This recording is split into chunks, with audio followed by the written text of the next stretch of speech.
So, I am joined by a very special guest today, Peter Cunningham, who's the Director of Marketing at Buyapowa.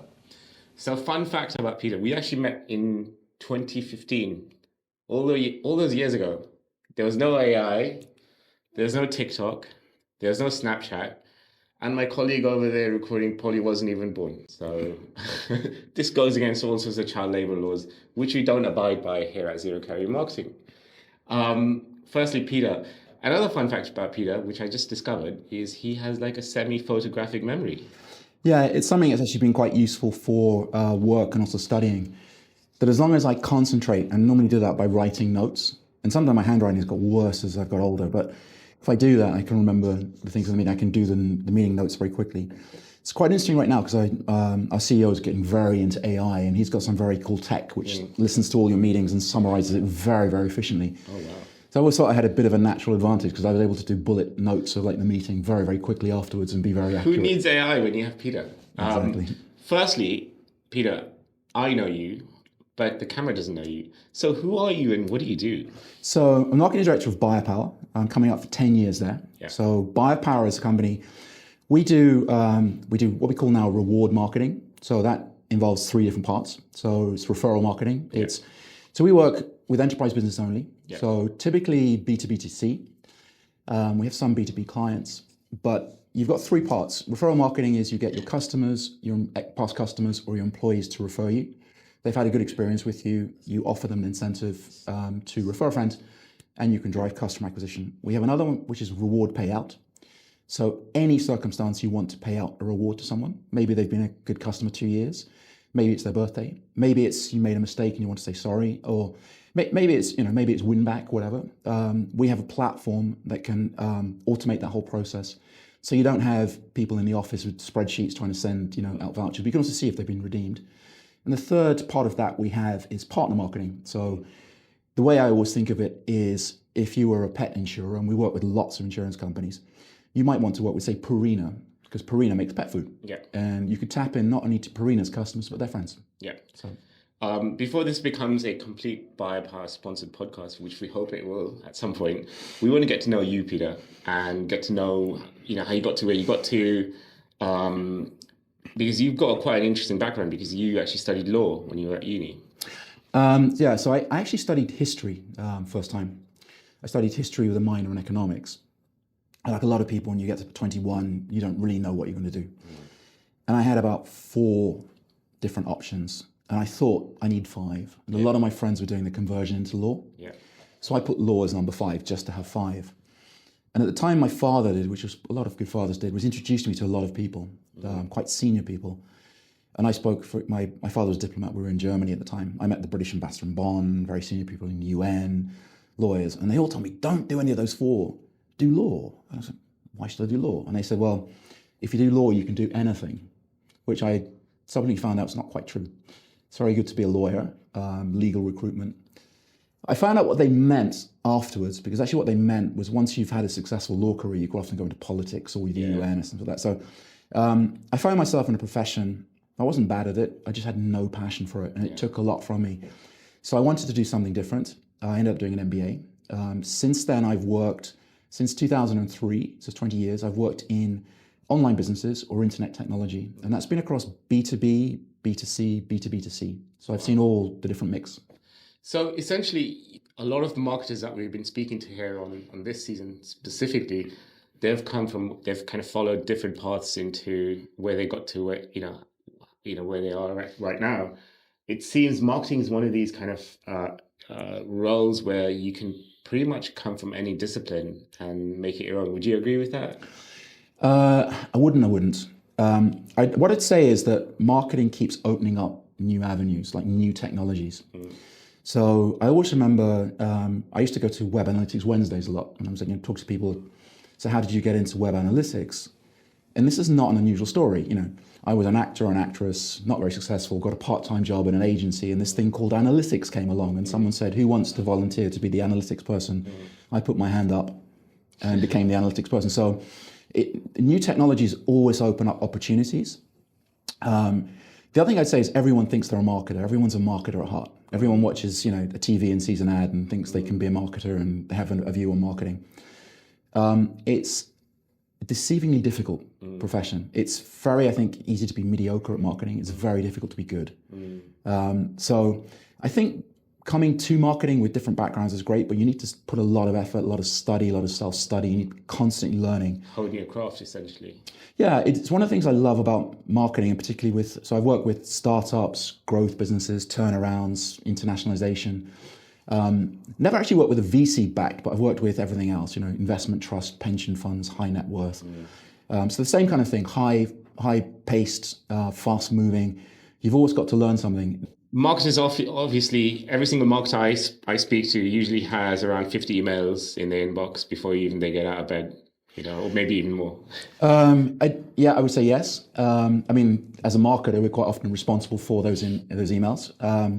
So we work with enterprise businesses. So we work across industries like insurance, utilities, telecoms, gambling, some financial services, some large retail. And I go quite often to conferences or events, and I speak to the people who, are our clients or could be our clients. And they tell me that they get 750 emails a day. Oh, wow. Now, my suspicion is it's less than 750, but it feels like 750. Yeah. So it's one of the challenges of being a marketer today is every channel is saturated. Yeah. People are telling me they're moving off LinkedIn because they're getting bombarded with message on LinkedIn. So as a marketer, you're fighting against the behavior of the worst player in your business. So the person who's sending untargeted spam messages to every single attendee at an event when only 10 were relevant is spoiling the experience for all the other people there.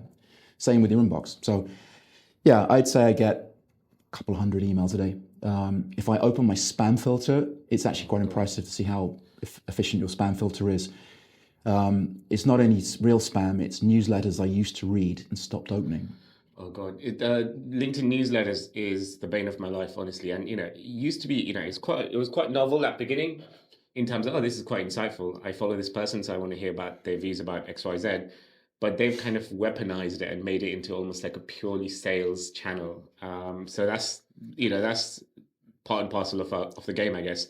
I want to get straight in because these are the questions that we kind of sourced for you. You have been in marketing for a while. Right now, here in 2023, going into 2024, what are the most important trends in marketing today? Okay, it's impossible to answer this question without saying AI. So AI is beginning to percolate into all types of marketing. So everything from find me ideas, help me draft a blog, help me draft an email. Can you do some competitive research on the market space? Can you write me a white paper? Then you've got the applications like, better targeting, how to make your website. So AI, and it's only just beginning. And it's still, there's still a lot of hallucination, there's still a lot of issues with it, but the power is there to be seen. So that is how do you incorporate AI into a business? And then you're thinking, my CEO keeps saying our competitors were doing this, so we need to do it. Yeah. The other one that's huge right now is the cookie laws that are all changing. So third-party cookies. Also, something that's personally affecting me right now is Google's very hard enforcement of GDPR. Yeah. So it's demanding that you have very visible, do you accept cookies? And if people don't accept the cookies, it's not tracking them. So I've lost 1/3 of my Google Analytics data. Luckily, I can see through some other sources I haven't lost that. So my first instinct was, oh my God, boss, I've lost 1/3 of the data. I've lost 1/3 of the traffic. But actually then we're able to work out, no, I hadn't. So it's almost like you've got to be creative, not just in the approach to the content and creative output you put out, in the way you actually approach data from the inside. Yeah, I think, so typically I've worked in the situation, we recorded data and we recorded trends and we have the same last month and the same month last year and 2 years before, and are we doing better, are we doing worse? Suddenly I can't compare that data because the cookies aren't collecting 1/3 of that data. So that's a challenge in itself. Yeah. So before you were reasonably confident in what Google Analytics told you, that people were coming to this page and converting and coming to this page and leaving. Now you're like, well, I'm only seeing 2/3 of the story. So that's a challenge. It's a challenge for anyone that uses cookies in their targeting, in their marketing, personalization, and things like that. And who knows what challenges marketers will have next year, and actual rules and regulations, as well as new tools that will for sure come out. That leads me to the next question. How do you see the role of marketing changing in the future? With the caveat with that question is from what you've seen in the past. I guess you're a history man. Yeah. You to predict the future, you look at the past, right? Yeah. So I'm a great believer that actually marketing won't change too much. So I think the fundamentals of marketing have remained the same over time and remain the same across B2B, B2C, in all different areas. So I will say the first challenge in marketing is awareness. It's, hey, yo, I exist. Because if you don't know I exist, I may as well not exist. So the first challenge is awareness. The next challenge is to understand who could use your solution and get them to understand they have a problem and that your solution can solve it. Because if they don't know that, they won't be looking for your solution or they won't understand what you're saying. And then if they know that they have a problem, they know you have that there is a solution, but they don't know you are one of the people that can provide it. Again, you may as well not exist. Then you've got your next challenge is to educate, then also just to remain at the top of mind when people get around to it, or if people are looking for your solution, they find you. So I think none of those fundamentals will change. It's awareness, brand recall, positioning. Some of the technology will change. AI is very interesting. I think AI will level the playing field in a lot of areas. So a lot of people that didn't have big budgets will be creating a lot of content. So the same way the email channel, when it first began, there wasn't too much email in your inbox. Yeah. Suddenly it's flooded. Yeah. So maybe content marketing is going to become flooded. So the question is, how do you find the good from the bad? Or the good, whether or not AI created from the bog standard AI, shoved it in, pushed it out, didn't really read it too much. This is a topic that just deserves an episode in its own right. You mentioned marketers with big budgets and small budgets and playing fields being leveled. What are you doing? You have, I guess, a healthy budget for marketing, or you always a budget for marketing. Whereas a lot of marketers that we've been speaking to, they're kind of one-man team, one-woman team, or one-person team. What are they? Is this, advantage to the little guys, or what's your? So first of all, let's trade union declaration here. You'll never find a marketer that say they have a big enough budget, right? So every marketer, I think, to the CFO and CEO who's listening, I don't have enough marketing budget. I think that's the standard response. I have quite a surprisingly small budget. We do a lot of stuff in-house. Yeah. So we've spent more on employees than we've had on going out to agencies or spending a lot on marketing per se. And a lot of the marketing that's available to us in a B2B space is just too expensive. Yeah. So the first thing you need to work out is what's your average order value, your likelihood to sell from this action. And then, that's £30,000 to speak at an event. Like, well, what's our chance of getting a client from that? And how many times can I pay that to speak at an event without going bankrupt? So that's the challenge. When you have a small marketing budget, it forces you to be agile. It forces you to be creative almost. Be creative. I think one of the things we had on the list to talk about was, guerrilla marketing, which is some great examples of that. We'll go into later on. But definitely, when you've got a very small marketing budget, you need to be very certain that what you're doing pays off. So you need to have, to the best of your ability, get the data, record stuff. I constantly hear stories of people that do a show and they don't have any way of saying, we went to that show and we met 5 people and 3 of those turned out to be clients. They do the show next year, but they don't know, they're blind. So repeatable, yeah. So I've always had that rigor of trying to make sure that from everything we do, can I see what the spend was? Can I see what the result was? What did that work out? Ideally, you'd see that into customer lifetime value, which has its own challenges to get that data.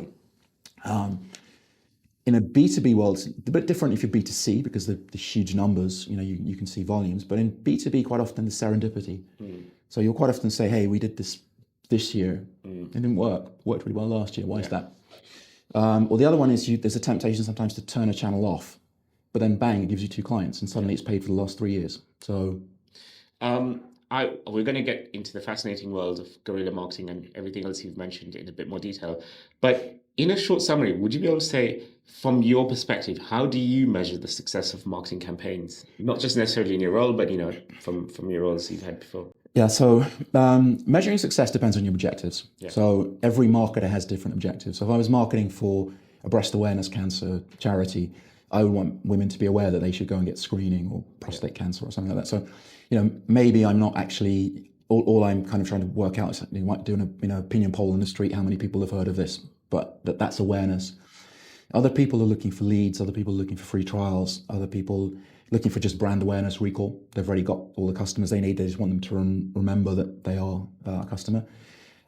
We're in a world where essentially if I don't fill the sales pipe for my sales team, or their colleagues, not my team, and they don't sell, we will go out of business. So at the end of the day, it really is, did marketing move the needle? Did we bring clients? So I need to evidence that. So I need to be able to say to my boss, I drove, they became clients. And we look at, we always, this wasn't really from the SEO, someone told them about us, this wasn't really from that. But more or less when I can show that the channel delivered, the next question is it scalable? Yeah. So that's if we get onto guerrilla marketing, one of the big challenges of guerrilla marketing is the scalability. So the next question is, yes, this worked. This was great to get from A to C, but it won't get us to Z.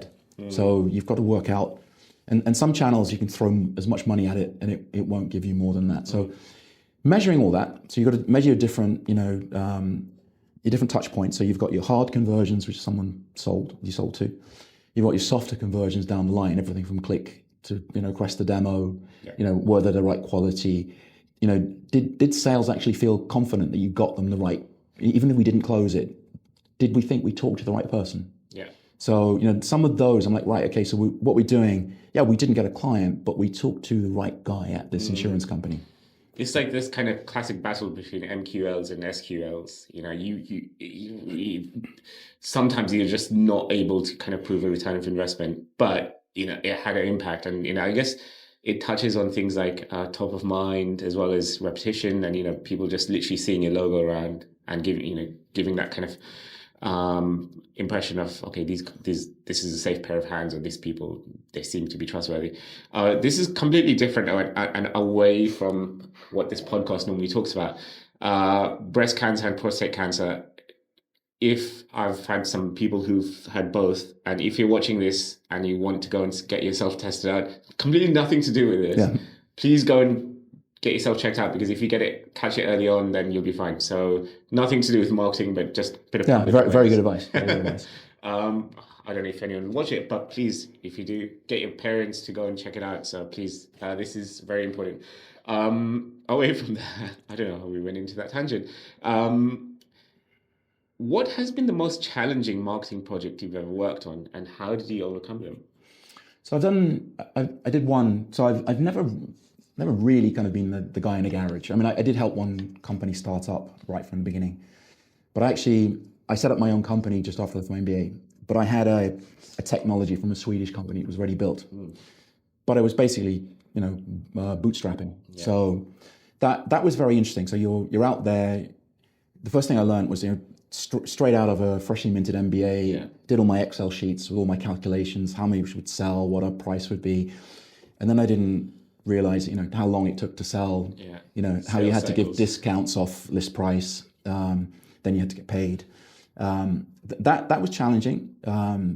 So you constantly have to be very close to your market. You have to adapt. And I was working against some very small competitors like Microsoft and Cisco. Just tiny companies. Yeah, tiny companies that that don't have very aggressive sales teams out there. So that was super interesting. And actually, it taught me a couple of things. One was the value of partnerships very early on, because I was a partner of Apple.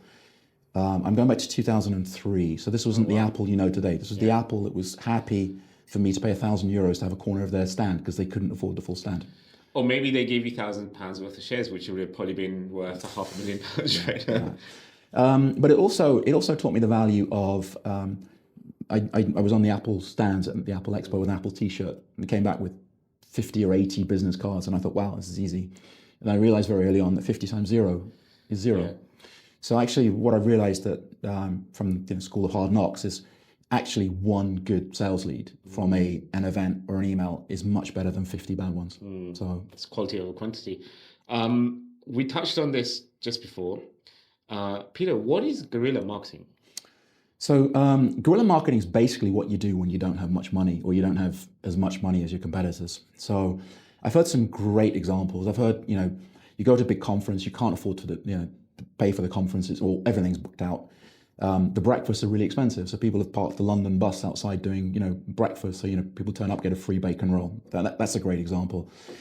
One of the best stories I was told was at a dinner party years ago, an Israeli company that when DVDs first went out, they went off to South Korea and they bought DVDs. They bought millions of DVDs. And then they said, well, how are we going to sell them? So this is when DVDs were just starting. And someone said, oh, you must go to the show in Nice or Cannes or whatever. And so they rang up and they said, no, totally sold out. And said, well, let's at least get a room in the hotel. And they said, well, the only thing we've got is the penthouse. So these guys said, well, everyone's telling us we have to be at the show. We'll take the penthouse. And so what they did was they stood in the reception with a banner saying, after party in the penthouse.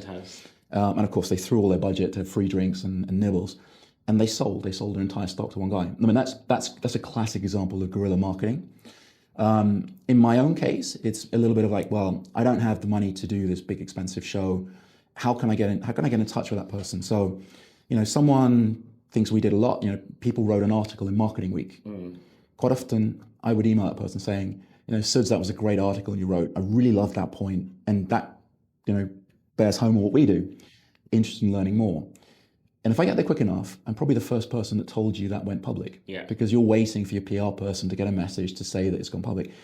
And you email someone that your article in Marketing Week. Super relevant. Super relevant. That's the classic example of guerrilla marketing. Or, you go to a networking event and you see that a guy from this telecoms company is talking. You go in there, you just make an effort to say hi, and you talk to someone like a human being. You don't just pitch, but you drop in a conversation what you do, and you agree. I'd love to learn more about that. I was like, well, the funny thing about that is this is the same guy you've been emailing or trying to contact on LinkedIn for months, and you just don't get through. Yeah. But that human contact made a difference. That's the kind of guerrilla marketing you can do. The question with guerrilla marketing is scalability. Yeah. So it can help you get off the ground. It's often not something you can kind of scale to a multi-billion-dollar business. So I think it's a great. I mean, there still are some great examples. There's an example we wrote about in a blog for a Dutch insurance company that created stickers that looked like scratches they put on people's cars. Oh. And so when people came and they saw the scratch, they're jumping in the air, what's going on? They filmed it and they put it on YouTube. And they got, because it was hilarious, they got so many views. And they were a smallish insurance company, but they got millions of views on YouTube. It's like oversized return for something which would cost very, very little, and it just included a lot of creativity. But it starts with not having a lot to spend in the first place, right? So that forces you, mother of innovation is necessity. So when you don't have a lot to spend, you aren't going to a show producer and saying, "Give me the keynote speaker slot at 40,000 or something." So I guess, guerrilla marketing could be as simple as literally researching, doing your work, and actually approaching someone in a very, very human way. It may not be scalable, but it gets people's attention. Yeah. So when if you're starting a business right from the beginning, the first challenge you've got is to get someone to use your product, even if they don't pay for it. Someone can use it, you've got a use case. The next challenge you have to get a few people to pay for it. Yeah. So I would say get those, any legal way you can get those people, get them. So, it's guerrilla marketing when you've not got a lot is one of the ways to do it, however you can get the attention of the person that will actually, so if you're looking for investors, the fact you managed to convince X number of companies to use your product, that will help you get investment.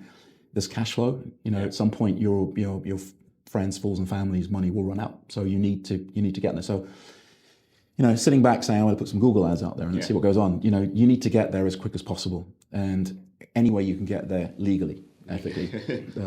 Within some boundaries. I think that's a very good summary of guerrilla marketing. And also, I guess a lot of our listeners, and especially some of the people we've interviewed in the past, have tried out guerrilla marketing to some degree of success. It's not replicable, but if it goes well, it can go potentially really, really well. Yeah, and the other thing here is if you've not invested a lot in money and time and it doesn't work, move on. So the thing is when you're in a small company and you have a very finite budget, I mean, I always say, and my wife is setting up a business right now, and she said, "Shall I invest in this?" And I said, "Well, if you invested in that and you got nothing back, would you cry?" Yeah. And I said, "If you cry, then don't do it." So if you could say, right, I spent 1,000 and I learned it doesn't work, move on. then try it. But if you're going to come back and cry and say, I lost 1,000, don't do it. So this is a very interesting follow-up question in terms of, we've asked this to our previous guests before, and in this case, this is actually a real question. So when your wife came to you and said, I'm going to start my own business, did you advise her in marketing? So in lots of ways. So marketing and my MBA background. So my wife wanted to set up a business. I said two things. Let's think about the presentation you're going to give to a potential client. So let's write that presentation in our mind. So who are you? What problem do you solve? Why are you different? Who's your team? What advantage you've got? How can you sell yourself? Let's look at all the different things you need to be in there, because if you're going to get in front of someone, you're going to have to be able to close it. Yeah. The other thing I did was I took my MBA hat on and did the Excel and went through there. And my wife's first reaction was, you're just trying to stop me doing this. And I said, no, I'm trying to show you all the things you need to put in place to make this work. So you can't just go flying in there with, a good idea and, goodwill. And she's an interior designer, so it's not anything I've got anything to do with. So I don't understand. I understand what I've learned by osmosis, but it's not my business at all. But they're kind of those fundamentals. Then to explain things that you could, and tactics like how you can reach out and, connect with people on LinkedIn and what to expect from that and how you keep nurturing them. And she's built a massive LinkedIn audience. She's got, it's interesting, lots of people think she's a much bigger business than she is. Yeah. So it's very interesting, like sharing. She doesn't listen to everything I say either. It's quite interesting. But, she's got the right to listen and decide, that I want to do that or I can't do that. But it's interesting applying what you've learned and what you know from having studied and having been in that to someone with a real problem, someone with a real situation. You can say, in your shoes, I would do this. Yeah. And I can't tell her, it's her business, it's her decision. So, it's free. And then sometimes you find that people will listen to someone they've paid for advice from more than someone that's free, but that's... the classic adage, people only appreciate things that they pay for. Yeah. Which gets me to the next question, actually. A lot of our marketing managers and people who've been speaking to work with the C-suite that doesn't necessarily understand marketing. What advice would you give to them? So, okay, well, you gave me some advanced knowledge of some of the questions that might turn up here. This was one I was unsure of where you were heading. Because it could actually be your client's C-suite doesn't understand the value of marketing. Yeah. Or it could be your C-suite. So I assume it's your C-suite.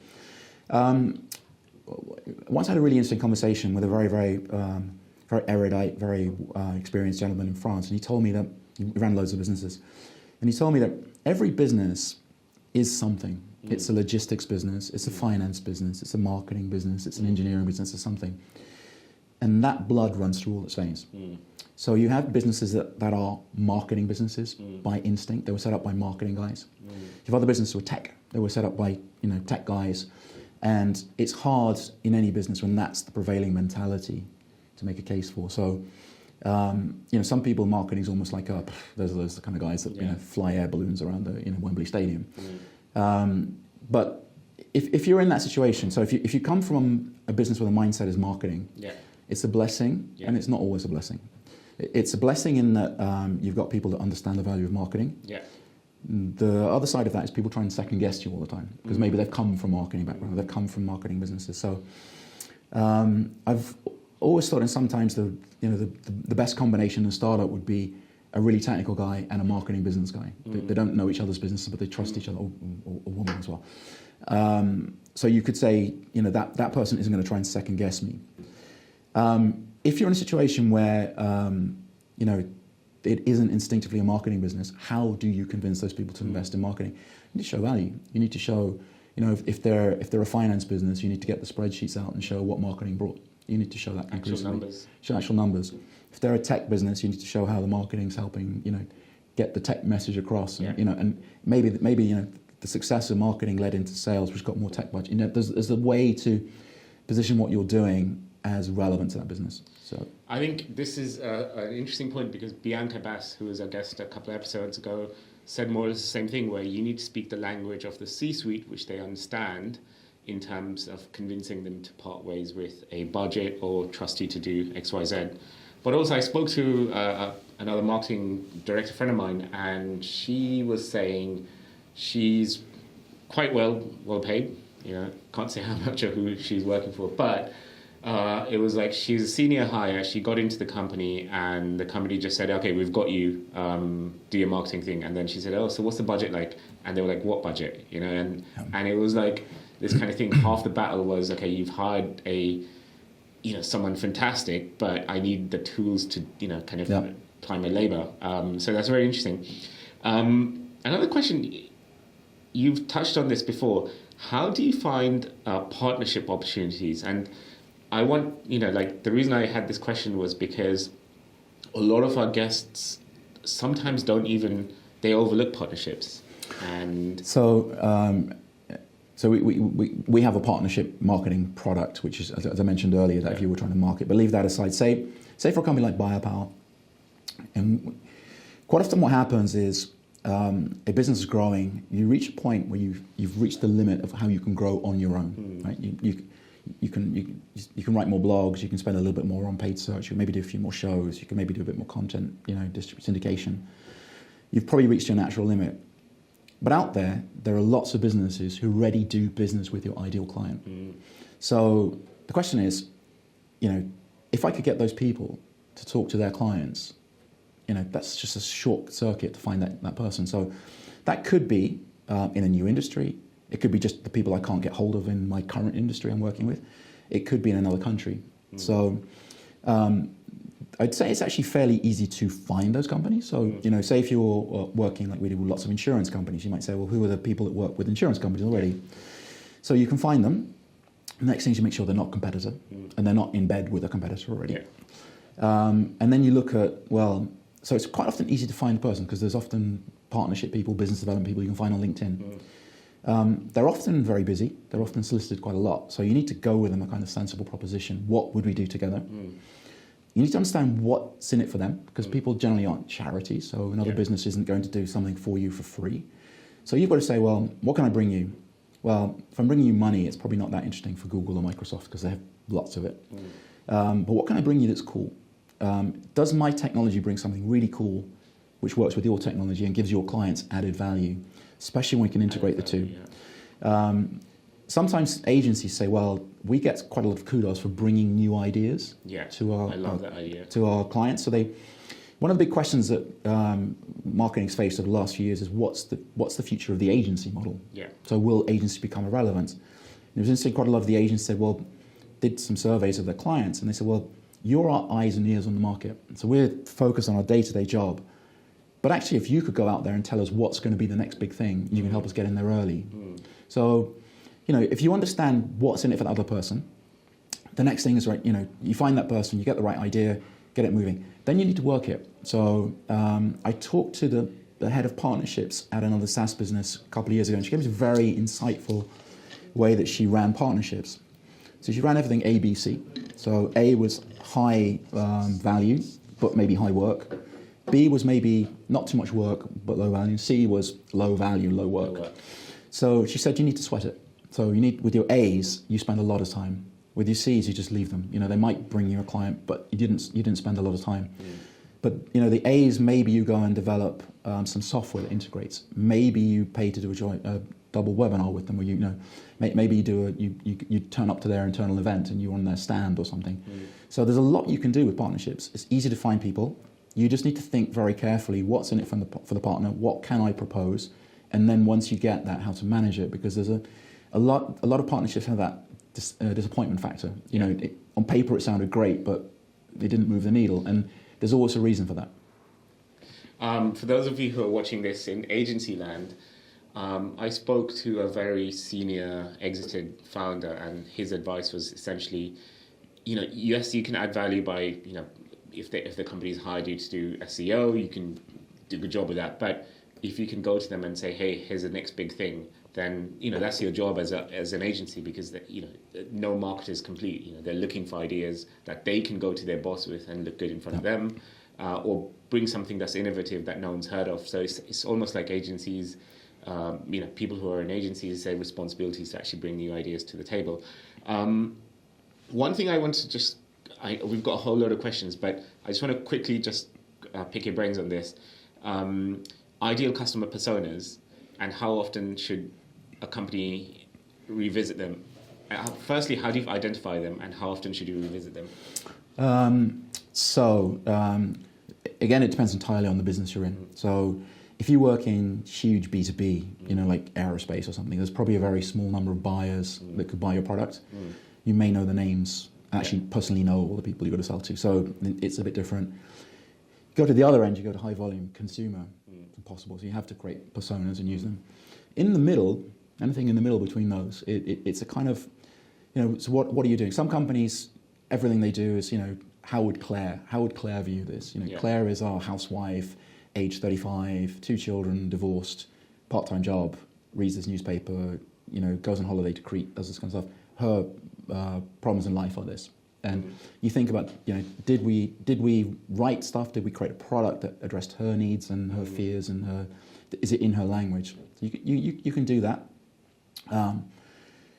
We have a slightly, personally at the moment, we have a slightly looser, because we tend to know that, so we get a lot of feedback. So that if you want to create a persona, you need to get feedback from all the antenna that your company has. Yeah. So you can get published research, you can get, click data from analytics, you can get research report by this and that. You can do your own research, focus group surveys. But the people that talk to your customers day in, day out are your salespeople, your customer support, all those people. And that's, if you get that feedback into whether it's a persona. I mean, I've worked in business, we did personas, and we sat down with the sales guys on phones, and we got them, said, what you're going to do is you're going to imagine the person you speak to day in, day out, and you're going to give them a name, an age, and they loved it. They filled in, one of them filled in like 5 or 6 of these, and we went through, and then we grouped them, and then we found, and then we created them.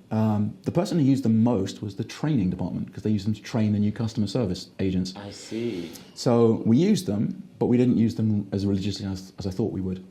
In a kind of B2B business, we always talk about, in a looser extent, so we haven't named the person. We talk about, so this is the kind of job title, this is the kind of concerns I've got. Is the content we're doing, is the positioning we've got, does it address those? So it makes sense, but you need to be constantly getting feedback in. And if you're trying to do it, just with some Hitwise reports and stuff, you're probably wrong. You need to talk to the people that talk to your customers. It's almost like having you've got your people in-house, and they're probably the best feedback loop that you can do to revisit your personas.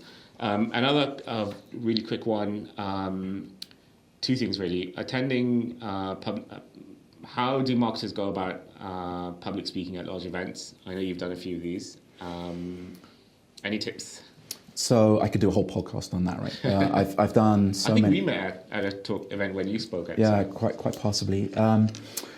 So I've done everything from TV, radio, small events, huge events. I've done them in other languages too. So if you're preparing for a talk, I'd say, basically we all have what God gave us, right? So we've got, I have quite a monotone but quite a strong voice and quite a large physique. You have to work with what you've got. You've got to feel comfortable. So, whether you like to sit, stay still, or you like to walk about. Our CEO is a great speaker. He walks up and down the stage, and I'm quite often, oh my God, he's walked out the light again. So, I walk about a bit. I like to have, normally I might have a PowerPoint, but I don't read what's on the PowerPoint. It's my aide-memoire. So if I get to a point where that's what I need to get back onto.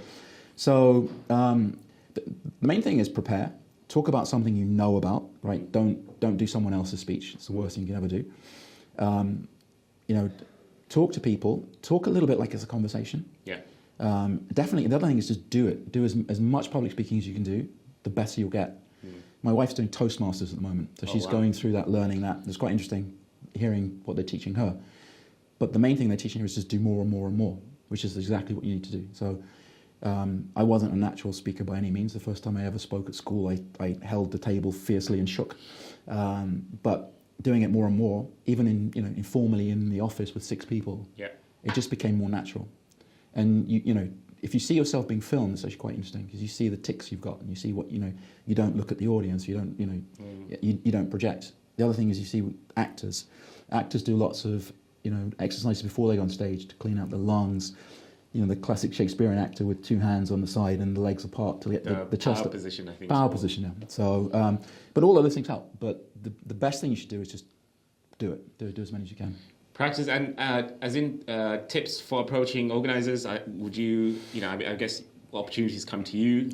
But when you first started off, did you reach out to these guys or to talk at events? So it's interesting. So I speak less at events these days for a couple of reasons.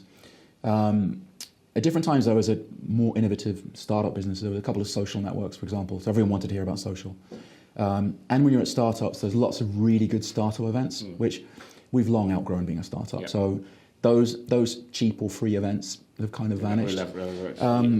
The other thing we have, we're blessed in our business, so we have 3 or 4 or 5 very good public speakers. So notably our CEO, our head of brands, our head of partnerships. So quite often I'm number 4 in the list. So, well, that takes some doing for you. You're an accomplished public speaker, so these guys must be amazing. They're good. They're good. That's one of our strengths as a business. We've got lots of people that if you put them on a stage, they're very good. We're all different. We've got different ways of speaking. Yeah. We'll do it differently. But I mean, it's one of the blessings. I mean, we're in a marketing-led business mostly. I mean, I think I was reading probably one of the most difficult books. It was very, very wordy. It was Cicero's A Good Life, and his thesis was anyone, no matter who you are, what you're doing. This is written hundreds of years ago. His thesis was public speaking is how you motivate people, connect with people emotionally, and if you're good at public speaking, you pretty much do anything you want. So if you want to be a leader in a business, I think you need to be able to do public speaking. I always said that the worst moment for a CEO of a big company is the lift. Yeah. Because they get in the lift and they don't know any of the employees, and the employee knows who they are. So, but if you want to create, and you unfortunately you can't spend an hour with every employee once you get over a certain size. But if you want to have some kind of relationship with your employees, you need to speak, and you need to inspire, and you need to show, as not just be I'm the master of the universe, but humility and understand your concerns, and we're in this together, and communicating that can really motivate your team. So the other thing is, if you want to get people to invest in your business, you want to get people to buy your product, public speaking is essential, and that can be podcast like this. It could be standing on a stage. Yeah. It could be just sitting around a table with 3 or 4 people. I mean, Peter, someone such as myself, this is my medium into the audience that we're trying to target, and getting you in was essentially, trying to add some more credibility and authenticity to this. So, those things I completely agree with. Next up, and I'm conscious because we have so much to cover, this is for anyone who's looking to enter a foreign market. You've done it before. What are the top 3 tips? So I've done both. I've done taking French businesses into the UK. I've tried to take UK businesses outside. The first thing I'd say is employ local staff. Yeah. Employ people that know the market, speak the language, understand the culture. Culture is so important. People don't buy the same way in different countries. The nuances. What are buying signals? Do they expect you to do this? Will they only buy from people to show commitment to their market? So I ran a business in France, and I was told very early on, hey, you're another French guy, and French guys have been bitten before because they bought product from an American company. We're here for the long term, and they closed the office next year. So now we've got to phone Austin, Texas, and speak to an English guy, so an American guy. So that's really important. The other one is use your network. Try and find, again, non-competing, but businesses that have done it before. Our CEO is very good at that. Get battle stories, people that say, we did this, didn't work, or you need to understand this. Then some fundamentals, look at the market, right? How big is the market? You go into a country and you say, oh, well, there's only 3 million people and the GDP is only this, and why didn't we sell very much? If you thought about that before, maybe you wouldn't have gone in that market. So there is some fundamental you need to do, but I'd say talk to people who've been there, get local people and do a bit of fundamental research. So it's almost like before you even get out of the gate, you've got to do your homework, make sure you're on point with everything you're doing, and then when you do approach a country, or when you land, when your feet's in the ground, then you actually tap into local resources and networks of people that you're kind of getting into.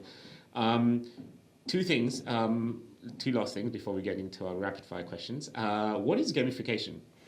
So gamification essentially is using game elements, fun elements in a business scenario. So what you're trying to do is you're trying to get people to engage with something, to do something, to do it now, and to do it again. So it could be there's a chance to win a prize, or the best person gets this prize, or if you hit this threshold, you get something. So the idea is using all those kind of things, psychological tips, tools, like FOMO, fear of missing out. you got a chance to win this, you got a chance to do that, but only if you do it before the end of December. So we've, as a business, we began in social commerce, so we use lots of gamification. So as a business, we use things like tiered rewards. So you hit a milestone, you'll get an extra reward. We do short booster campaigns for our clients. We did a great one with TELUS in Canada years ago where they said, within these 2 months, if you can refer someone and they complete inside 2 months, we'll not only give you 50 Canadian, we'll give your friend 50 Canadian, we'll give 50 Canadian to a homeless charity. Oh, wow. So there was a bit of, fear of missing out on the opportunity. So sometimes we've done leaderboards. We did some great leaderboard prizes years ago, which was backstage passes to Ed Sheeran and the Who concerts. Oh. So the top. Do you still have some of them going? Fortunately not. Unfortunately not. So I think the most famous gamification campaign that has it gets talked about in marketing circles is Box, which was like the Dropbox equivalent, where if you share your Box campaign with your account with someone, you get a referral link, and if they also sign up, you get 50 extra megabytes or something like that. And I think I sent my referral link to like everyone I knew. So I mean, it's very similar to Dropbox, did the same thing, and there's quite a lot of literature about that. So Dropbox one was very, very interesting, very well thought out. Yeah. Because you as a user of Dropbox, you would get more utility if your friend also had Dropbox, because you could share files and photos and things with them. So you offering some free storage to your friend made sense, but you'd already bought into the utility of that. So they gave you extra storage. So that's one of the use cases everyone writes about how referral can build a business and mushroom the business. But they got a lot of things right. And the other key thing about that was marginal cost was almost zero, because it was giving someone another couple of gigabytes of storage, when they had millions of gigabytes. It's almost like, if you've already got an advocate, you may as well get the best out of them, because they're going to talk to their friends and family about their products. Another interesting example is, I think, Airbnb and Uber. When they first started off, you get a referral code, you get £10 off your first ride, and that's how they kind of get you started. I want to get into the rapid fire questions, because you're a very well-read man, Peter. What are 3 must-read books? I mean, it's difficult to give 3. I mean, I think some of the classic books, Good to Great is always good. Yep. Blue Ocean. I'm actually reading one of the later Blue Ocean sequels. I read a book years ago on Google Analytics Consolidated, which actually was one of the best books I ever read on Google Analytics. I'm hoping to do the same for GA4. Some other ones are really interesting. One I bought because people on Amazon, someone who bought this, and I bought it without really looking at it. And I got it was something called influencer marketing, something like that. I can send you the title when I'm back home and I can see it. And I got the book. It was written in 1953. Oh, wow. And it was quite thin. And my disappointment was like, what will I learn from someone in 1953? Actually, it was an amazing book. So the whole premise of the book was, by 1945, every American had everything they ever needed. They had boots that last them a lifetime, a car that lasts them a lifetime, washing machine that lasts a lifetime. How the marketing industry got people to throw out perfectly good washing machines and perfectly good clothes. It's called fashion. It's called making people feel embarrassed at having an old washing machine. The only thing that was strange was also we're seeing the names of the companies, because I think everything else was still directly applicable. But of course, they quite often, talk about this company's long gone, So, but that was a great book. I mean, I guess Apple are probably the masters of this, where every year, this is the newest and the bestest phone you can have, and it makes you want to throw your phone straight into the bin and buy the new one. I'm a sucker for it. Yeah. Another book that I found really interesting is Powerful, which is the book about the HR woman who helped Netflix grow, which is really interesting, seeing a growth story through the eyes of an HR person. And she talked very much about how they realized that certain people were very good for a certain stage in the business, but weren't good to take them on. Yeah.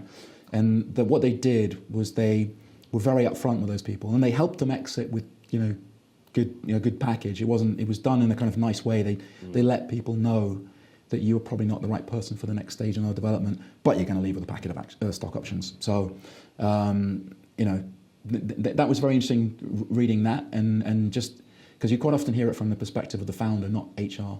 I think there's I don't know if this is a book title, if this is an article I read which said, "What got you here won't get you there." And this is, I talk to a lot of VC-funded businesses where the initial hire of hipsters, hucksters, and something else. I can't remember. Mine's gone blank.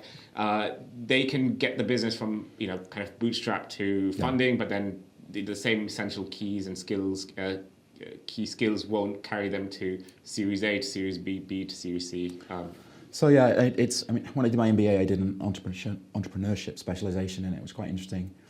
It's an interesting debate as whether you can teach entrepreneurship. But there's a lot of books like Crossing the Chasm that talk a lot about that. And often it's the quirky.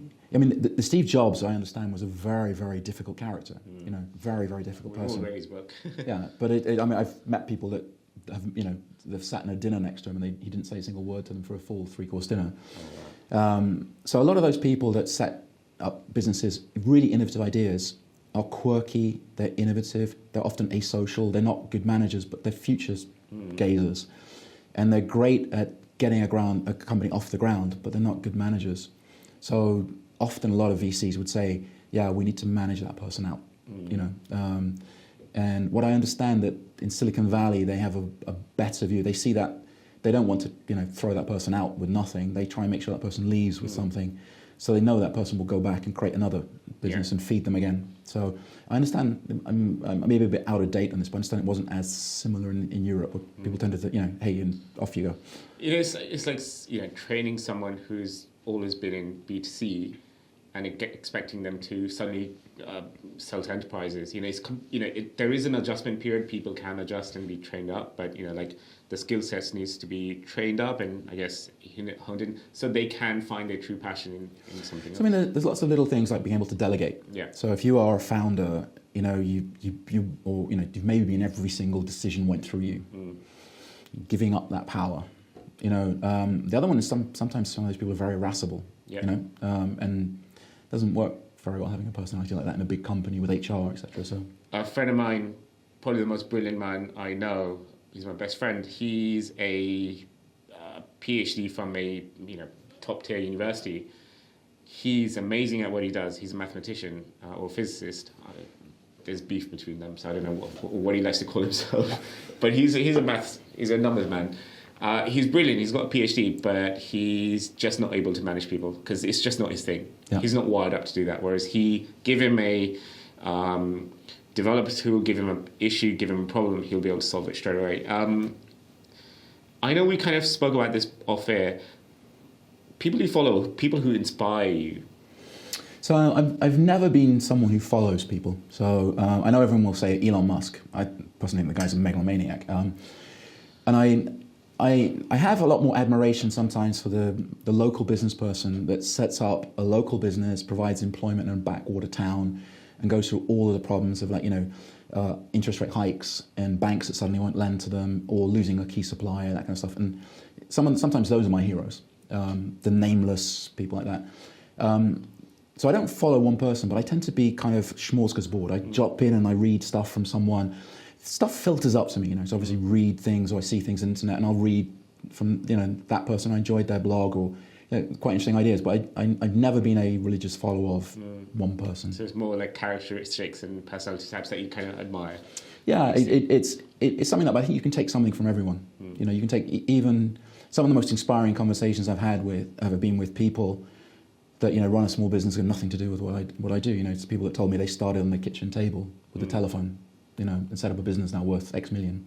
So I find that much more inspiring than someone who spent billions of VC money. So it's like easy mode and hard mode. We spoke about a lot of key things. Are there any final words that you want to leave our wonderful and beautiful audience with? No, I think we've talked a lot about the challenges of being in marketing, and obviously, a few years under my belt already, I'm quite often given the challenge of trying to mentor or advise people that want to get into marketing. And it's interesting. I always say, well, look, you need to have a passion for what you're doing. So, and the other one is that passion should be just more than your 9 to 5. So when you're passionate about something, it doesn't feel like work. So you shouldn't feel fine, I've quit work, I'm on gaming or I'm off rollerblading, whatever.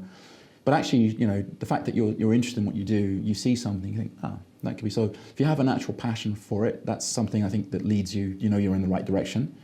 The other one is lifelong learning. Continue learning. in any way you can. You can learn, and it can be formal, informal. You don't necessarily need to spend a lot. Loads of free education online, loads of great education from Google, loads of great education in blogs. People will write, very detailed, or forums. People will give you like, how do I do this? Some guy's gone in there and put, this is the way to do it. So those are two of the key things I say, always be passionate, always be learning, always be curious. Perfect. Thank you so much for your time, Peter. We have enjoyed learning so much from your career, from when you first started off to now, and things have changed a lot, and things will change, and I think that's the only certainty we can have as human beings. Yeah, agree. Thanks. Thank you again, and please join us at the next one.